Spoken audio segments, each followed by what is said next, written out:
Growth کہاں سے آئے گی؟ ہمارے ساتھ دیکھیے دو تین چیزیں جی. ایک تو آپ نے دیکھا کہ اس سال الحمدللہ جو ہماری میکرو اکنامک اسٹیبلٹی یا مہنگائی میں کمی آئی ہے، اس کے نتیجے میں ایک جو انڈسٹری کی ہماری ڈیمانڈ تھی کہ پالیسی ریٹ میں کمی آنی چاہیے، وہ آدھا ہو گیا، 22% سے 11%. وہ تو بلکہ فائنانس منسٹر نے میرے پروگرام میں کہا کہ شاید ہی ایکسپیکٹس کا سنگل ڈیجٹ میں آ جائے جی. آگے اگین وہ دیکھیے آپ اسٹیٹ بینک کرے گا تو اسٹیٹ بینک کی ایک انڈیپینڈنس ہے. میں بھی اسٹینڈنگ کمیٹی نیشنل اسمبلی میں تھا تو اسٹیٹ بینک گورنر سے ہم یہ سوال کرتے تھے، بٹ نیچرلی وہ آگے انفلیشن کی اب اگلے سال کی پروجیکشن 7.5% ہے، تو یقیناً ایک پازیٹیو انٹرسٹ ریٹ ہے، اور اس کے اندر وہ اگین اسٹیٹ بینک کی مانیٹری پالیسی کمیٹی کا پروگیٹو ہے.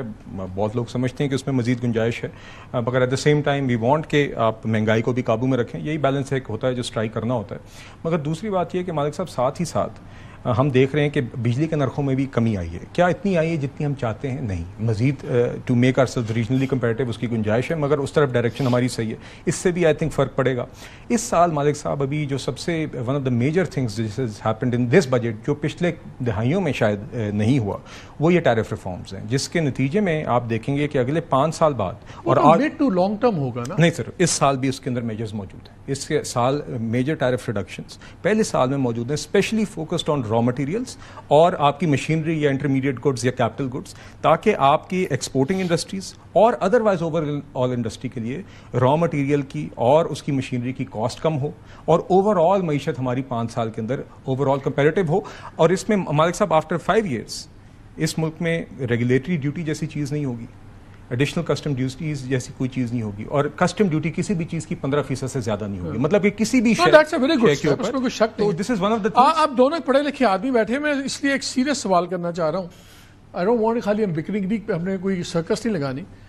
یہ جو ہے انکم سپورٹ کا ایشو، جو بسپ کا پروگرام اتنا بڑا چلتا ہے، ابھی 716 ارب ہیں اور مارک ہوئے میں ہیں، لوگ کہتے ہیں جی 1500 ارب چاہیے. مزمل صاحب آپ سے شروع کرتا ہوں. یہ تو پروونشل سبجیکٹ ہے، اس میں ڈاکٹر مفتاح اسماعیل نے آرٹیکل بھی لکھا ہوا ہے کہ یہ پروونشل سبجیکٹ ہے. صوبے کیوں نہیں کرتے؟ یہ فیڈرل گورنمنٹ کے کھاتے کیوں ڈالا ہوا ہے؟ NFC کا 60% آپ لوگ لے جاتے ہیں صوبے آرام سے، اور جو قومی ڈیٹ ہے وہ فیڈرل گورنمنٹ دے. تمام قرضہ جس کے اندر اسی قرضے اور باقی پیسوں سے وہ صوبوں کے پروجیکٹس بھی کر رہے ہیں.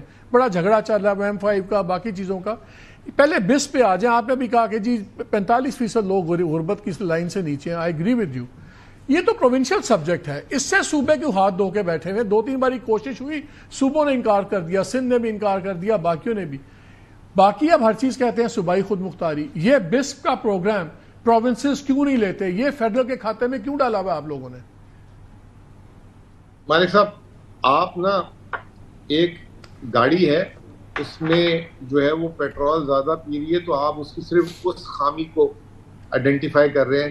آپ یہ نہیں بول رہے کہ یہ گاڑی جو ہے بڑی جام چل رہی ہے، اس کا AC خراب ہے، اس کی ونڈ اسکرین جو ہے دھندلی ہوئی ہے. آپ نے صرف یہ کہہ دیا کہ یار اس کا پیٹرول ایوریج جو ہے تم کیوں نہیں ٹھیک کرا رہے. اب آپ کا جو ہمارا خیبر پختونخوا کو اللہ نے کامیابی دی ہے کہ NFC جو 2010 میں ہوا تھا، اس NFC کا اجلاس بلایا جائے اور NFC کو ری وزٹ کیا جائے. یہ ہماری وفاق جو ہے نا، ان کو بہت زیادہ اپنے کندھوں پہ بوجھ لینے کا خود شوق ہے. تو آپ کا خیال ہے کہ جو NFC کا جو پریزنٹ فارمولا ہے کہ 60% صوبوں کو جاتا ہے، یہ غلط ہے؟ زیادہ ادھر جانا چاہیے وفاق کو. نہیں، سب سے پہلے تو قانون کے حساب سے جب آپ ہر چیز بائی دا بکس کرتے ہیں تو ایک فیصلہ ہوا تھا کہ ہر 5 سال بعد NFC کو ری وزٹ کیا جائے گا.